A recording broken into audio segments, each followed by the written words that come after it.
Hello, and welcome to this free mandolin lesson aimed at advanced players, but also intermediate players can get a lot out of this next 10 minutes or so. We're going to be looking at a really interesting tune called the Atholl Highlanders, which with that name you might imagine is a Scottish tune of origin. What's interesting about it is it can be played as a jig,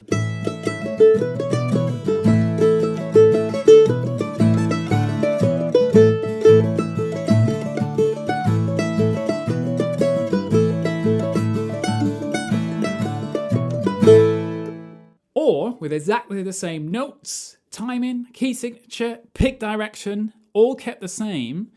It can also be played as a march.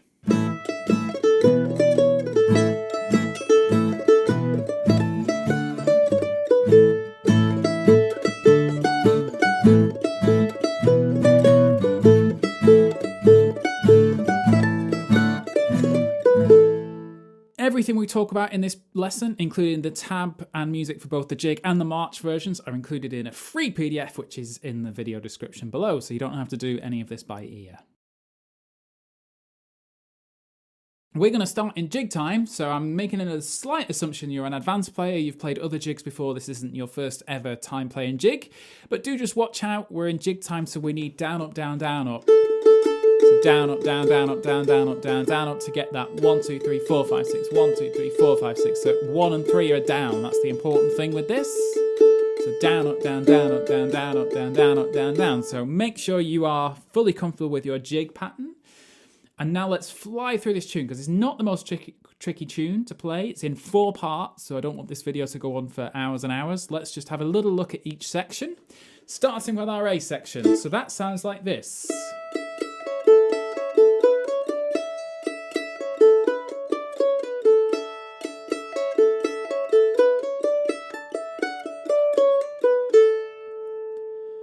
This is, as you'll hear in a minute, played on bagpipes, so you can almost hear that, you know, stood on a side of a Scottish lock calling people to the barracks at night, played by the bagpipes. That's why it's such a cool tune. But we'll play that again. Let's try it together. 1, 2, 3, 4.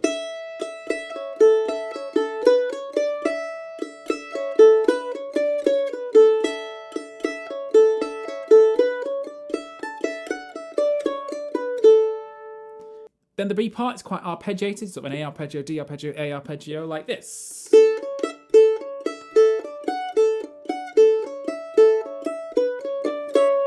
And let's just play it together. You can always use the cog if I'm going too quick to slow me down, and we are going to play through this, the whole tune, once we've been through each section. But this is the B part. 2, 3, 4.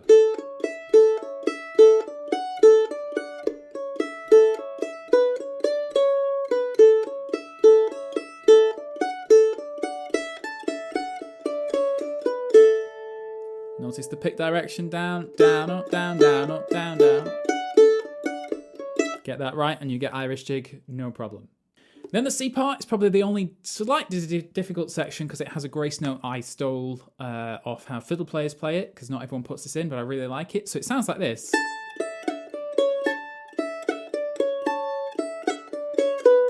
So the 2 is so quick it's almost not there. It's almost more of a sound effect than a melody note. So 5, 0, 2, 0, 5, 4. Let's try it together. 2, 3, 4.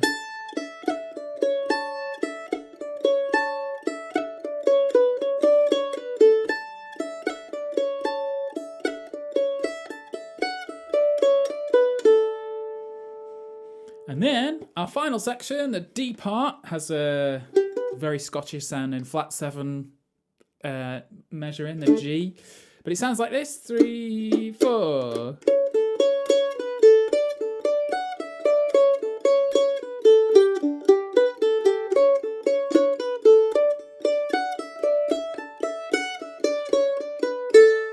Very, very jig time.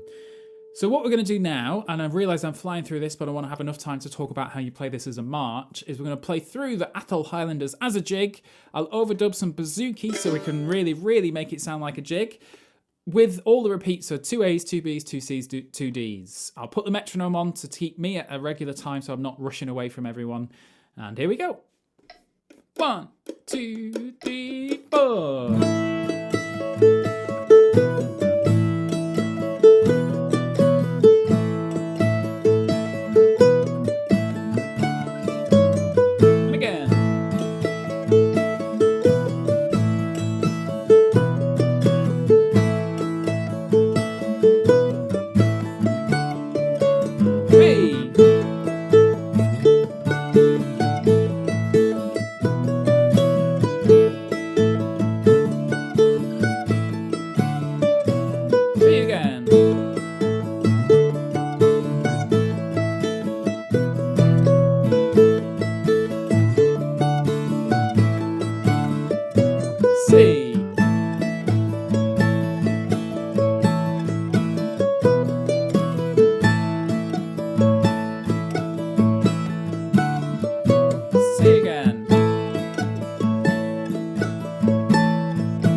D to finish.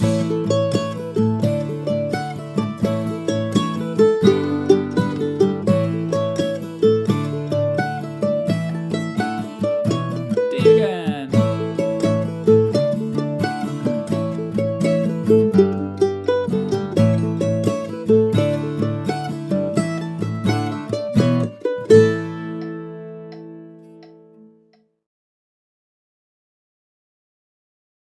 So that is the Atholl Highlanders as a jig. If you don't carry on with this video any further, at least you can take away a very standard Scottish session jig tune that I think has also made its way as an Irish session tune as well, but it is Scottish of origin. Now let's look at it as a march. So what's really interesting for advanced players, and this is a bit of a mind bender, it really took me a day or two to get my head around playing this as a march. If you watch the bagpipers playing it, and I will link a video of bagpipes playing this, it's as a march, so it's almost counted in two. So 1, 2, 1, 2. And they have a lot of the Scottish inflection, which is how we're going to play it now. So what's interesting is pick direction stays the same. And if we take the opening measure, so that's it. That's in jig time. And all we need to do is the second group of three. So this is all to do with the groups of three. We extend the first note and shorten the second note. So it becomes this. So long, short.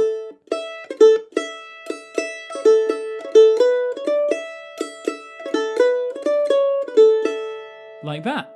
That's how we were going to make it sound like a march. And on top of that, we also throw in some Scotch snaps, which appear in the penultimate bar, the last two bars or last two measures of the A part. If you look at how this one, instead of,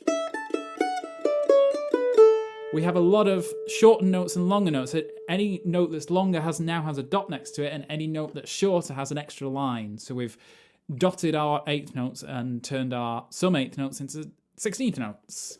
So it's now the last two bars. So let's try that together. The last two bars. 2, 3, 4. So you almost have to think short, long, long, short, long. It's lots of, in my head, it's longs and shorts. And all we're changing is the relationship between how long downs and ups last. We're not changing pick direction. It's still down, up, down, down, up, down, down, up, down, down. We're just changing how long each of those last to create this effect. So if we just very quickly go through section by section, our A part is now this. 2, 3, 4.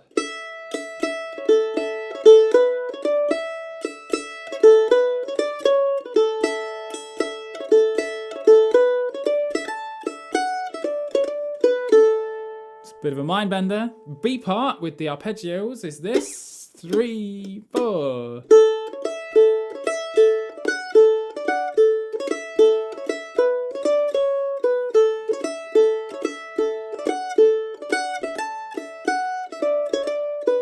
Thankfully that ending is the same in a lot of the sections. Then our C part, this is the proper mind bender with this grace note.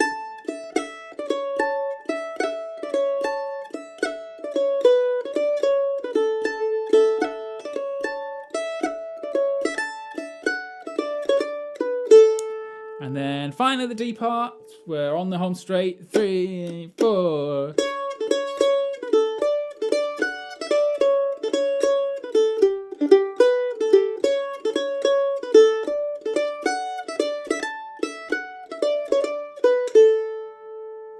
Now, to complete this lesson, we're going to do what we did earlier with the jig, and we're going to play it all the way through, so A, B, B, C, C, D, D. I'm going to stick, interestingly, at exactly the same speed, so we're at 85 BPM, so we just played it at like this.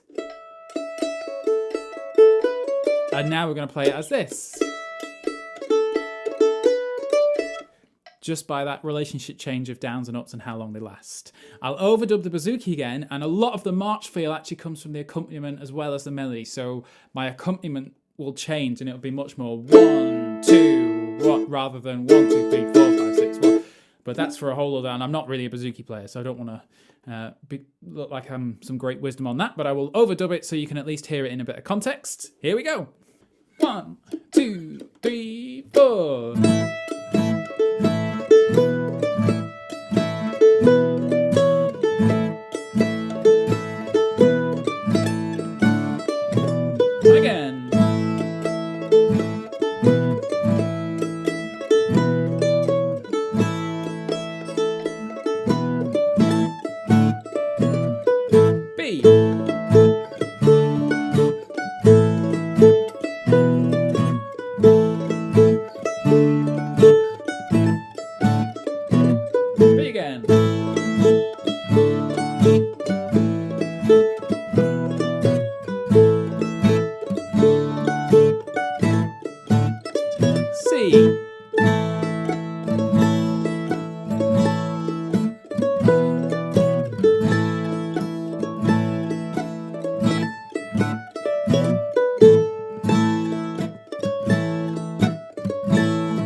D.